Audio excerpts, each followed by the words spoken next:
તો ફ્રેન્ડ્સ અહીંયા જો આ રીતના હેન્ડલો છે વાડેન ગળે ઢીલા પડી જતા હોય છે, તો તેના માટે હું તો ખાસ કરીને વાડેન ગળે ફિટ કરતી હોઉં છું, તો પણ આ છે ને વાડેન ગળે ઢીલા જ પડી જાય છે. તો તેમાંથી હંમેશા માટે છુટકારો મેળવવા હું તમારી આગળ ટિપ્સ લઈને આવી છું.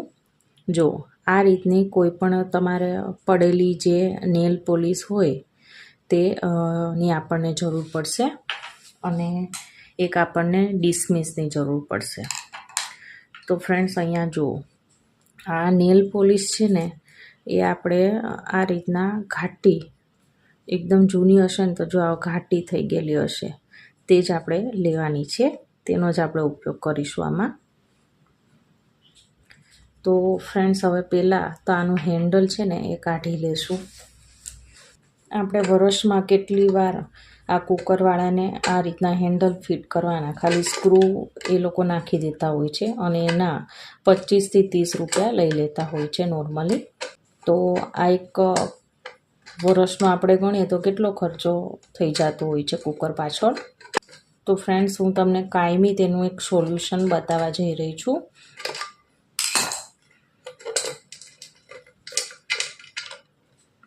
આ સ્ક્રૂ અને આ રીતના આ ચાકી નાખેલી હતી તે આપણે કાઢી લેશું.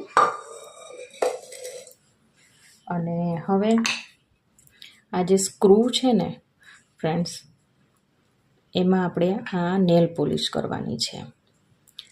તો ફ્રેન્ડ્સ તમને ખબર જ હશે કે પહેલાંના સમયમાં તો મહેમાનો આવતા તો આપણે આજુબાજુમાંથી થાળીઓ ને બાઉલ ને ગ્લાસ ચમચી એવું લઈ આવતા, તો તેની પાછળ છે ને આપણને આ રીતના નેલ પોલિશના ટપકા જોવા મળતા, કે જેથી કરીને જ્યારે એ વાસણો ભેગા થઈ જાય ને તો તેને અલગ કરવા એકદમ આસાની રહે.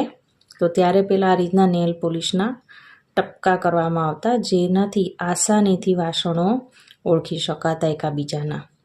તો અહીંયા ઠેક ઉપર સુધી આપણે નેલ પોલિશ આ રીતના લગાડી દઈશું. વાસણોની એ સમયે ચમક જતી રહેતી, પણ એ નેલ પોલિશના ટપકા ન જતા. તો તમે આ વાતથી જ સમજી શકશો કે નેલ પોલિશ એ કેટલું કામ કરી જાય છે. મતલબ કે અત્યારના તમે ફેવિકોલ કે ફેવિક્વિક જેવું આ ગુંદર જેવું કામ અહીંયા આ નેલ પોલિશ કરશે. અને આને સુકાવા નહીં દેવાની, તરત જ આપણે છે ને જો આમાં હેન્ડલમાં ફિટ કરી દેવાની. નહીંતર જો એકવાર આ સુકાઈ જશે ને તો પછી તેને આમાં આ સ્ક્રૂ લગાડવો એ ભારે થઈ જશે. તો આ ખાસ તમારે નેલ પોલિશ લગાડીને તરત જ આને આપણે ડિસમિસથી ફિટ કરી દેવાનું. આ કામ ફટાફટ કરવાનું, નહીંતર જો એકવાર સુકાયા પછી આને તમારે ફિટ કરવી એ અઘરી થઈ જશે. કેમ કે નેલ પોલિશ છે એ કેવું કે તરત આમ સુકાઈ જતી હોય છે. અત્યારે તો આપણે આ વાસણવાળાની દુકાને જઈએ, કોઈ પણ આપણે થાળી લઈએ, બાઉલ લઈએ કે ચમચી કે ગ્લાસ લઈએ, તો અત્યારે તો કેવું આપણે નામ લખતા હોય છે, થાળી પાછળ આપણે નામ લખાવતા હોઈએ છીએ. જસ્ટ હું એક્ઝામ્પલ આપું છું કે બચુભાઈ છગનભાઈ ભાલાણી, તો એ તરત તો તમારે જો પેન્સિલ જેવું તેનું ક્યાંક મશીન હોય છે, અને દુકાનવાળા તરત આપણને નામ લખી દેતા હોય છે. તો ફ્રેન્ડ્સ અહીંયા જો આ રીતના છે ને તમારે ડિસમિસથી હમણાં એકદમ ટાઈટ ફિટ કરી દેવાનું. જો આ ફિટ થઈ ગયું છે, અને હવે આને છે ને આપણે 10 થી 15 મિનિટ જેટલું પહેલાં તો સુકાવા દઈશું, એટલે જે આપણે નેલ પોલિશ કરી છે એ સાવ સુકાઈ જશે. એવી જ રીતના આ જો આ પણ કેવું આ ડખમખે છે, કેટલું હલે, તો આને પણ આપણે કાઢી સેમ પ્રોસેસથી આપણે લગાડી દઈશું.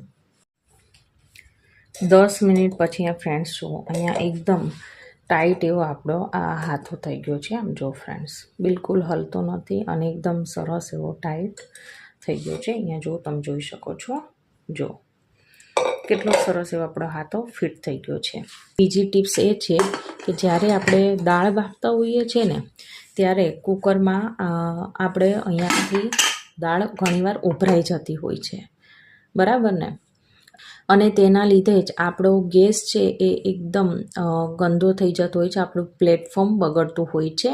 તો તેવું ના થાય તેના માટે હું અહીંયા તમને એક ટિપ્સ શેર કરી રહી છું કે આપણે જે કોઈ પણ આપણે ખાવાનું તેલ વાપરતા હોય એને આપણે છે ને જો અહીંયા આ કુકરને ઊંધું તેનું ઢાંકણ કરી આ જે રિંગ હોય ને રિંગ તેને આ સાઈડ બધે આપણે અહીંયા લગાડી દેવાનું તેલ. જો ફ્રેન્ડ્સ, જો આ રીતના કરીએ ને એટલે તમે જ્યારે દાળ બાફશો કે પછી જ્યારે બટેકા બાફવા મૂકતા હોય ત્યારે કેવું ઘણીવાર આપણે વધારે પાણી મુકાઈ જાય તો ઉભરાઈને બહાર આવતું હોય છે અને તેના લીધે જ આપણું પ્લેટફોર્મ છે ને એ બગડતું હોય છે. અહીંયા ઉપર અને આ સાઈડ અંદરની સાઈડ પણ આપણે આ જે રિંગ છે ત્યાં લગાડવાનું છે ઓઇલ. અને આ સાઈડ કુકરમાં આ સાઈડ ઉપરનો આ જે ભાગ છે અહીંયા ત્યાં પણ આપણે લગાડી દેવાનું. અને ખાસ તો આ વાલની આજુબાજુ તમારે ખાસ જો અહીંયા બધી સાઈડ લગાડી દેવાનું.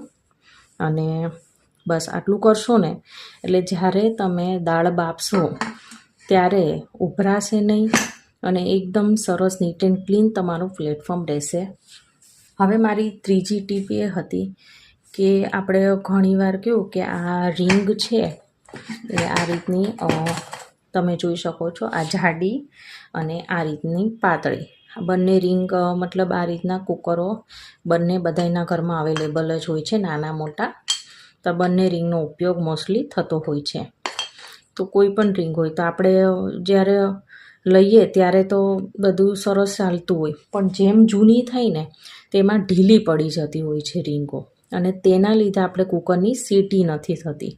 આ પ્રશ્ન આવે છે કે નહીં? તો બધાને મારા મોટા ભાગની બહેનોને આ પ્રશ્ન થતો જ હશે. તો તેના માટે તમે છે ને રિંગને 10 મિનિટ માટે ફ્રીઝરમાં મૂકી દેવાનું. એટલે કે બરફ આપણે જેવા મૂકીએ એ બરફના ખાનામાં આને 10 મિનિટ માટે મૂકી દેવાની. બરફના ખાનામાં મૂકશો ને એટલે આ રિંગ છે ને ઢીલી પડી ગઈ હશે, કડક થઈ જશે અને કડક થઈ જવાના કારણે જ પછી આપણે સીટી કરીશું ને તો એ સીટી થશે. તો ફ્રેન્ડ્સ, અને બીજી મારી ટિપ્સ એ છે કે તમે રિંગને પાણીમાં પણ જો 10 મિનિટ માટે રાખશો ને તો પણ તે કડક થઈ જશે અને તેના લીધે પણ આપણી સીટી થવા લાગશે. તો ફ્રેન્ડ્સ, આજની મારી આ 3 મેઇન ટિપ્સ હતી કુકર માટેની. જે તમને ગમી હોય તો કમેન્ટ કરીને જરૂરથી કહેજો. અને જો મારો આજનો વિડીયો તમને ગમ્યો હોય તો મારી ચેનલને સબસ્ક્રાઈબ, લાઈક અને શેર કરવાનું ના ભૂલતા. તો આપણે ફરીવાર મળીશું એક નવા જ વિડીયો સાથે. Thank you for watching.